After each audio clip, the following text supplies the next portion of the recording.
Hello guys, എല്ലാവർക്കും പുതിയൊരു വീഡിയോയിലേക്ക് സ്വാഗതം. അപ്പോൾ ഇന്ന് വന്നിരിക്കുന്നത് എല്ലാവരും ഒരു സംശയം തീർക്കാൻ വേണ്ടിയാട്ടോ. കഴിഞ്ഞ വീഡിയോയുടെ അടിയിൽ ഞാൻ ഒരുപാട് കമൻറ്റ് കണ്ടു. എങ്ങനെയാണ് ഷോപ്പിലോട്ട് തയ്ച്ചു കൊടുക്കുന്നത്, എത്രയാണ് റേറ്റ്, ഇല്ലെങ്കിൽ എങ്ങനെയാണ് അതിൻ്റെ ഓർഡർ കിട്ടിയത്, അങ്ങനെ ഒരുപാട് കമൻറ്റ് കണ്ടു. അതിന് വേണ്ടി മാത്രമാണ് ഈ വീഡിയോ. അപ്പോൾ വിഷ്വൽസ് നോക്കണ്ട, ഞാൻ പഴയ വീഡിയോയിൽ നിന്ന് എടുത്ത വിഷ്വൽസാണ്. എനിക്ക് പുതിയ വീഡിയോ എടുക്കാൻ ഇപ്പോൾ തിരക്കിലാണ് ഞാൻ കുറച്ച്. അപ്പോൾ എല്ലാവരും ഡൗട്ട് ചോദിക്കുന്നതുകൊണ്ട് ഒരു വീഡിയോ ആയിട്ട് ഇടാമെന്ന് വിചാരിച്ചു. അപ്പോൾ ശരിക്കും പറഞ്ഞാൽ എനിക്ക് കടയിൽ നിന്ന് ഓർഡർ കിട്ടുന്നത്, ഞാനൊരു കസ്റ്റമർക്ക് ഒരു ഡ്രസ്സ് തയ്ച്ചു കൊടുത്തിട്ടുണ്ടായിരുന്നു. ആ കസ്റ്റമർ ഇട്ടത് ആ ഷോപ്പിലെ ഓണർ കണ്ടപ്പോൾ എന്നെ ഇങ്ങോട്ട് വിളിച്ചതാണ് ആ ഷോപ്പിൻ്റെ ഓണർ.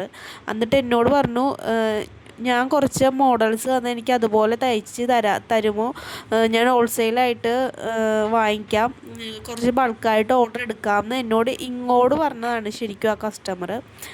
അപ്പോൾ ഞാൻ ഓക്കെ ഹസ്ബൻഡിനോട് ആലോചിച്ചിട്ട് ഓക്കെ പറഞ്ഞു. അപ്പോൾ എനിക്ക് ആ ഓണർ കുറച്ച് പിക്ക് അയച്ചു തന്നു. എന്നിട്ട് എൻ്റെ കയ്യിലുള്ള മെറ്റീരിയൽ ഞാൻ അങ്ങോട്ട് അയച്ചു കൊടുത്തപ്പോൾ കുറച്ച് മോഡൽസിൻ്റെ പിക്ക് എനിക്ക് അയച്ചു തന്നു. ഇതുപോലെ തയ്ച്ച് തരണം എന്ന് പറഞ്ഞ് ആദ്യം 2 ഓർഡർ എടുത്തു. അപ്പോൾ അത് രണ്ടും ഞാൻ കറക്റ്റായിട്ട് തയ്ച്ചു കൊടുത്തു. അവർക്ക് ഭയങ്കരമായിട്ട് ഇഷ്ടപ്പെട്ടു എന്നാണ് പറഞ്ഞത്. അതുകൊണ്ട് പിന്നീട് ഒരു 5 തന്നു. അപ്പോൾ അഞ്ചാമത്തത് ഞാനിതെല്ലാം ഞാൻ ഹോൾസെയിലായിട്ടാണ് കൊടുത്തത്. അപ്പോൾ ഇത്രയും ചെറിയ ഓർഡർ എന്താണെന്ന് വെച്ചാൽ എനിക്ക് അത് അത്യാവശ്യമായിരുന്നു, ഇല്ലെങ്കിൽ ആ ഷോപ്പിൽ എനിക്ക് വേണമായിരുന്നു. അതുകൊണ്ടാണ് ഞാൻ അങ്ങനെ ഓർഡർ പിടിച്ചത്. ശരിക്കും 5ഉം 2ഒക്കെ പിടിച്ചാലും നമുക്ക് മുതലാവില്ല ഹോൾസെയിൽ റേറ്റിന് കൊടുക്കാൻ വേണ്ടി. മിനിമം ഒരു 15 മേളിൽ എന്തായാലും എടുക്കണം. അപ്പോൾ ആ കസ്റ്റമർ എന്നോട് പറഞ്ഞാൽ ആദ്യം നോക്കിയിട്ട് നമുക്ക് 30 പീസ് വെച്ച് എടുക്കാമെന്നാണ്.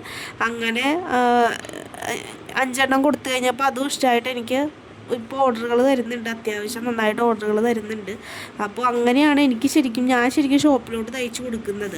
അപ്പോൾ എല്ലാവർക്കും അങ്ങനെ കിട്ടണം എന്നില്ല, ഇല്ലെങ്കിൽ എനിക്ക് ഇനി അതുപോലെ കിട്ടണം എന്നില്ല. ഇനി ഞാൻ അങ്ങോട്ട് തന്നെ ഓരോ ഷോപ്പിൽ കയറി ഇറങ്ങി ചോദിച്ചാൽ മാത്രമേ എനിക്ക് ഓർഡർ കിട്ടുള്ളൂ. ഇതെന്തോ ഭാഗ്യത്തിന് എനിക്ക് ഇങ്ങോട്ട് വന്നാണ്. അതിപ്പോൾ നല്ല ഭംഗിയായിട്ട് പോകുന്നുണ്ട്. എനിക്ക് കുറച്ച് തിരക്കുകളായതുകൊണ്ട് എനിക്ക് വേറൊരു ഷോപ്പിൽ ചെന്ന് ചോദിക്കാനൊന്നും പറ്റുന്നില്ല. അല്ലാണ്ട് തന്നെ എനിക്ക് വാട്സപ്പിൽ കൂടി കുറച്ച് ഓർഡറുകളുണ്ട്. പിന്നെ വീട്ടിലെ കാര്യം, മോൻ്റെ കാര്യം എല്ലാം കൂടി ആയതുകൊണ്ട് ഞാനിപ്പോൾ വേറെ ലെവലിലോട്ട് പോകാമെന്ന് വിചാരിക്കുന്നില്ല. ഇങ്ങനെ തന്നെ പോകാമെന്നാണ് വിചാരിക്കുന്നത്. കുറച്ചും കൂടി മുന്നോട്ട് പോകണം എന്നുണ്ട്. എന്ന് വെച്ചാൽ വേറെ ഷോപ്പിലൊക്കെ ചെന്ന് ചോദിച്ച് ഓർഡർ പിടിച്ച് ചെയ്ത് കൊടുക്കണം എന്നുണ്ട്. പക്ഷെ എനിക്ക് ഒറ്റയ്ക്ക് മാനേജ് ചെയ്യാൻ പറ്റുമോ എന്നറിയില്ല. അതിൻ്റെ കുറച്ച് കൺഫ്യൂഷനിലാണ് ഞാൻ. അപ്പോൾ എന്തായാലും അടുത്തൊരു വർഷത്തോടു കൂടി എനിക്ക് അടുത്ത ലെവലിലോട്ട് പോകാൻ പറ്റും എന്ന് ഞാൻ വിചാരിക്കുന്നു. അപ്പോൾ ഇങ്ങനെയാണ് ശരിക്കും എനിക്ക് ഷോപ്പിൽ നിന്ന് ഓർഡർ കിട്ടുന്നത്. അപ്പോൾ റേറ്റ് ഞാൻ കൊടുക്കുന്നതെന്ന് വെച്ചാൽ, ഞാൻ ആ ഓണറായിട്ട് ആലോചിച്ചിട്ട് അവർക്കും എനിക്കും ബുദ്ധിമുട്ടില്ലാത്ത രീതിയിലാണ് ഞാൻ റേറ്റിനാണ് കൊടുക്കുന്നത്. ഞാൻ മാർക്കറ്റിൽ ചെന്ന് ചോദിച്ചൊരു റേറ്റ് എനിക്കറിയാം, ഹോൾസെയിലായിട്ട് കൊടുക്കുന്ന റേറ്റ്. ഞാൻ നമ്മുടെ എറണാകുളം മാർക്കറ്റിൽ നിന്ന് ഹോൾസെയിലായിട്ട് എടുത്തിരുന്ന ആളാണ്. അപ്പോൾ എനിക്ക് അവിടുത്തെ റേറ്റും അറിയാം. അല്ലാണ്ട് ഞാൻ ഓൺലൈൻ ഷോപ്പുകളിൽ ഞാൻ റേറ്റുകൾ അന്വേഷിക്കാറുണ്ട്. അങ്ങനെയാണ് ഞാൻ റേറ്റിനെ കുറിച്ച് അറിഞ്ഞതും റേറ്റ് ഈ ഓണറിനോട് പറഞ്ഞതും. അപ്പോൾ അവർക്കും കുഴപ്പമില്ല, എനിക്കും കുഴപ്പമില്ലാത്തൊരു റേറ്റാണ് ഞാൻ കൊടുക്കുന്നത്. അപ്പോൾ മെറ്റീരിയൽ ഇപ്പോൾ ഞാൻ കൊടുക്കുന്നത് പ്രീമിയം നൈറ്റികളാണ്. അപ്പോൾ ഇത്രയും കൂടി ക്വാളിറ്റിയുള്ള മെറ്റീരിയലുകളാണ് ഞാൻ സ്റ്റിച്ച് ചെയ്ത് കൊടുക്കുന്നത്. അപ്പോൾ ഇങ്ങനെ ചെയ്യാൻ ആഗ്രഹമുള്ളവരാണെന്ന് തോന്നുന്നു. എല്ലാവരും ഇത് തന്നെ കമൻറ്റിലൂടെ ചോദിക്കുന്നുണ്ട്. അപ്പോൾ ഇതിനെക്കുറിച്ച് എനിക്ക് ഇത്രയൊക്കെ അറിയാവുള്ളൂ, ഞാൻ ഇങ്ങനെയാണ് ചെയ്യുന്നത്. അപ്പോൾ അടുത്ത ലെവലിലോട്ട് പോയാൽ എനിക്ക് ഇതിനെക്കുറിച്ച് കൂടുതൽ കാര്യങ്ങൾ അറിയാൻ പറ്റുള്ളൂ. അപ്പോൾ ഇങ്ങനെ ചെയ്യാൻ ആഗ്രഹിക്കുന്നവർ ഒന്നും കൂടി നന്നായിട്ട് പ്ലാൻ ചെയ്തിട്ട് ചെയ്യുന്നതായിരിക്കും നല്ലത്. ഒന്നും കൂടി ഇതിനെക്കുറിച്ച് അറിയാവുന്ന ആരെങ്കിലോട് ചോദിച്ച് മനസ്സിലാക്കിയിട്ട് വേണം ഇതിലോട്ട് പോകാൻ. കാരണം നമുക്ക് നഷ്ടങ്ങളൊന്നും വരരുതല്ലോ. അപ്പോൾ നമ്മൾ എന്തായാലും ചെയ്യുവാണെങ്കിൽ ഓരോ ഷോപ്പുകളിൽ ചെന്ന് ചോദിക്കേണ്ടി വരും. എന്തായാലും ഓർഡർ പിടിക്കുന്നെങ്കിൽ അങ്ങനെ തന്നെ ചെയ്യേണ്ടി വരും. ഇതെനിക്കെന്തോ ഭാഗ്യത്തിന് എനിക്ക് ഇങ്ങോട്ട് വന്നതാണ്.